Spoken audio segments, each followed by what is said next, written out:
Hello everyone, कशा आहात सगळे?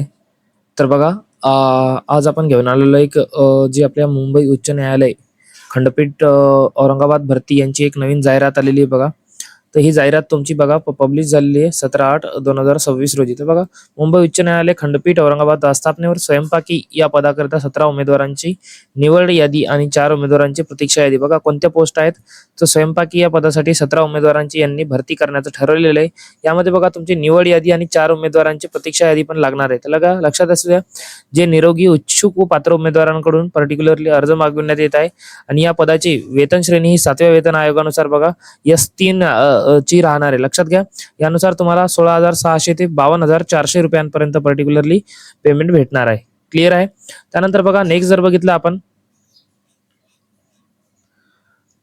तर याची नेक्स्ट प्रोसेस काय राहील बघा, लक्ष द्या. तर यामध्ये बघा स्वयंपाकीचे एकूण रिक्त पदे आहेत 18. त्यानंतर दिव्यांगासाठी 1 राखीव आहे 1 पद आणि निवड यादीसाठी 17 आणि प्रतीक्षा यादीमध्ये 4 उमेदवारांची निवड केली जाणार आहे. त्यानुसार बघा इच्छुक उमेदवारांचे जनरली जर बघितलं आपण, तर तुमचे एक उमेदवारांनी त्यांचे अर्ज हे विहित नमुन्यात जाहिरातीसोबत परिशिष्ट अप्रमाणे आवश्यक त्या प्रमाणपत्राच्या साक्षांकित प्रतीसह, लक्षात घ्या, तुम्हाला इथं काही कागदपत्र दिलेले ते तुमच्या प्रत्येक याच्यावर तुमची साईन करून 10 सप्टेंबर 2026 पर्यंत संध्याकाळी 5 वाजेपर्यंत किंवा तत्पूर्वी कार्यालयात पोहोचतील अशा तुम्हाला याने पाठवायचे. तर लक्षात द्या, हे तुम्ही स्पीड पोस्टने पाठवायचे. त्यांनी दिलेलं आहे बघा, स्पीड पोस्टने पाठवायचे. आणि कोणत्या पत्त्यावर पाठवायचे हे तुमचे डॉक्युमेंट्स, हे तुमचा प्रबंधक प्रशासन मुंबई उच्च न्यायालय खंडपीठ औरंगाबाद. तर लक्षात घ्या, जालना रोड छत्रपती संभाजीनगर 43-1009 या पत्त्यावर तुम्हाला पर्टिक्युलरली स्पीड पोस्टने पाठवायचा आहे. आणि स्पीड पोस्ट व्यतिरिक्त इतर कोणत्याही माध्यमातून किंवा तारखेपर्यंत अर्जांचा विचार केला जाणार नाही. लक्षात घ्या, कोणत्याही माध्यमातून स्पीड पोस्ट शिवाय जर तुम्ही पाठवला तर त्यांचा विचार केला जाणार नाही असं त्यांनी सांगितलेलं आहे. लक्षात असू द्या. तुम्ही जर इच्छुक असाल तर बघा या पदाची पात्रता काय आहे बघू आपण. तर बघा पात्रता जर बघितली आपण, तर उमेदवारांचे चारित्र्य आणि वर्तणूक ही चांगली असायला पाहिजे, आहे की नाही. त्यानुसार बघा उमेदवार किमान 4थी पास असायला पाहिजे, किमान 4थी पास. उमेदवार जाहिरातीच्या प्रसिद्धीच्या तारखेला 18 वर्षापेक्षा लहान नसायला पाहिजे आणि 38 वर्षांपेक्षा मोठा नसायला पाहिजे. आणि जनरली जर बघितलं तर मागासवर्गीयांसाठी 43 वर्षाची यामध्ये मुदतवाढ दिली. त्यानंतर बघा उमेदवारास मराठी व हिंदी भाषा लिहिता व वाचता बोलता येणे आवश्यक आहे. लिहिता वाचता आणि बोलता येणे पाहिजे तुम्हाला, मराठी व हिंदी. त्यानंतर बघा काय पाहिजे तुम्हाला, मान्यताप्राप्त संस्थेचे स्वयंपाक अभ्यासक्रम प्रमाणपत्र. लक्षात घ्या, तुम्हाला स्वयंपाक अभ्यासक्रम प्रमाणपत्र असायला पाहिजे. असलेल्या उमेदवाराला प्राधान्य दिले जाईल, पण ज्यांना आहे त्यांना हे जनरली प्राधान्य दिले जाईल, पण ज्यांच्याकडे नाहीये त्यांना पण पर्टिक्युलरली घेता येईल. त्यानंतर बघा उमेदवाराकडे स्वयंपाकाचे पुरेसे ज्ञान व त्यासंबंधी अनुभव असणे आवश्यक आहे. थोडं तरी त्यांना स्वयंपाकाबद्दल आलं पाहिजे, लक्षात असू द्या. त्यानंतर बघा उमेदवारास सर्व प्रकारचे शाकाहारी व मांसाहारी खाद्यपदार्थ बनवता येणे आवश्यक आहे. जो उमेदवार आहे त्याला शाकाहारी आणि मांसाहारी पर्टिक्युलरली जेवण बनवता यायला पाहिजे. त्यानंतर बघा पात्र उमेदवारांकरिता अटी, तर उमेदवार करार करणे सक्षम असावा. विचार करा, उमेदवाराला करार करण्यास सक्षम असायला पाहिजे. परमनंट आहे पण यामध्ये त्यांनी करार करणे सक्षम. उमेदवाराला नैतिक पतनाच्या गुन्ह्याविषयी दोषी ठरवण्यात आलेले नसावे, म्हणजे तुमच्यावर कोणताही शासकीय गुन्हा नसायला पाहिजे. फौजदारी न्यायालयाने तुम्हाला दोषी ठरवलेले नसायला पाहिजे, म्हणजे तुमच्यावर कोणतेही फौजदारी खटले नसायला पाहिजे.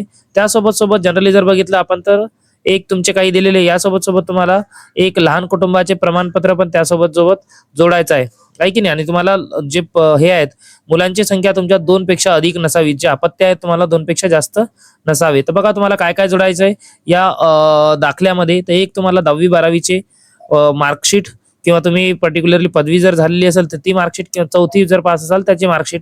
त्यासोबत जन्मतारखेचा दाखला, व दिव्यांग असल्यास त्याचा दाखला, जातीचा दाखला, आणि स्वयंपाक पूर्वानुभव असल्यास त्याचा दाखला, किंवा हॉटेल केटरिंग व्यावसायिकाने दिलेला दाखला. यामुळे उमेदवारामुळे अनुभव आल्यास संबंधित नियोक्त्याने दिलेला अनुभव प्रमाणपत्र उमेदवाराचे नाव अचूक असायला पाहिजे. त्यानंतर बघा विशेष पाककृती संबंधित प्रावीण्यबाबतचा दाखला पण तुमच्याकडे असायला हवा. त्यानंतर बघा नेक्स्ट जर बघितलं आपण तर एक आदिवासाचा दाखला, आपण डोमेसाईल ऑफ महाराष्ट्र आहो म्हणून. विवाहित महिला जर असेल तर नाव बदलले असल्यास तुम्हाला विवाहाचा दाखला. त्यानंतर नोंदणी केली असतात तुम्हाला त्याचा दाखला, आणि विशेष अर्थ असल्याबाबतचा त्याचाही दाखला. एक सोबत आधार कार्डची प्रत लागेल, आणि काही जर तुम्हाला न्यायालय प्रशासनाने विचारल्यास त्याचे दस्तऐवज, इतकं तुम्हाला सर्व द्यायचं आहे. त्यानंतर बघा उमेदवारांनी अर्जासोबत खालील मूळ दाखले कागदपत्रे जोडावीत. तर हे दाखले कोणकोणते आहेत हे बघून घ्या एकदा, आणि याची ही जी लिस्ट आहे हे मी तुमच्या टेलिग्रामवर आपल्या पाठवून देतो, तिथून तुम्ही बघू शकता. तर हे काही बघा, तुम्हाला पाकिटावर तुम्ही काय काय लिहायचं लक्षात द्या. तुम्ही जर पाठवत असाल या पत्त्यावर, तर तुम्हाला स्वयंपाकी या पदाकरिता अर्ज असं ठळक अक्षरात त्या पाकिटावर लिहायचे, लक्षात असू द्या. त्यानंतर बघा, हे डॉक्युमेंट्स आहे तुमच्यामध्ये, यामध्ये जर तुमची स्पेलिंग मिस्टेक वगैरे काही करू नका तुम्ही, यानुसारच तुमचे कागदपत्र पर्टिक्युलरली त्या पत्त्यावर पाठवा. अजून जर बघितलं आपण, तर हे काही अभ्यासक्रम आहे. त्यानंतर बघा, तुमची जी छाननी केल्यानंतर अल्पसूचीप्रमाणे पात्र उमेदवारांना खालील निवड प्रक्रियेत सामोरे जावे लागेल. तुम्हाला बघा, स्वयंपाकाची प्रात्यक्षिक परीक्षा 30 मार्काची द्यावी लागेल, शारीरिक कार्यक्षमता चाचणी 10 मार्काची, तोंडी मुलाखत 10 मार्काची आणि निवड प्रक्रियेचे गुण तुमचे 50. असे टोटल किती गुण आहेत तुमचे?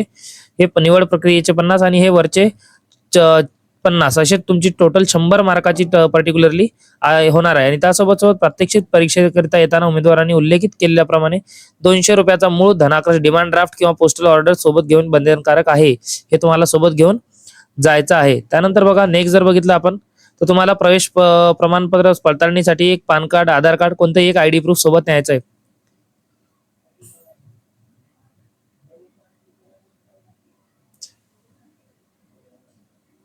त्यानंतर बघा, दिनांकापासून 2 वर्षांच्या कालावधीपर्यंत पर्टिक्युलरली ही यादी संपुष्टात येईल 2 वर्षानंतर. तर बघा, व्हॅलिड 2 वर्षापर्यंत राहणार आहे.